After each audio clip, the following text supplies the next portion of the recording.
South Korean President Park Geun-hye has vowed to raise the Seoul ferry, agreeing to a key demand of the families of the 304 people who died when the vessel sank last year. The president's comments came in a speech Thursday to mark the one-year anniversary of the sinking of the overloaded Seoul, which capsized during a routine turn off the southwest coast of South Korea.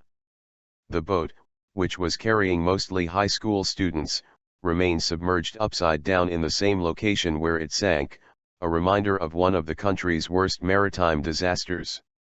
"I think now is the time for us to be prepared for the ship salvage," the president said. "We'll make all necessary procedures promptly so that the ship can be raised as soon as possible." President Park also vowed to locate the bodies of the 9 passengers who remain missing.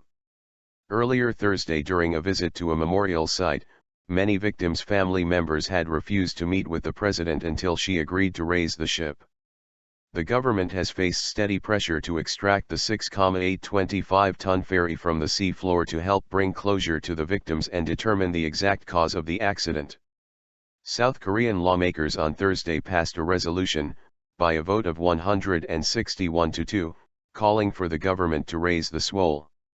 The recovery would help in healing the minds of the victims, survivors, and bereaved families, the resolution said. Thousands of South Koreans were expected to attend vigils Thursday across the country to remember those who died. Flags were lowered to half-staff. A minute of silence was also observed.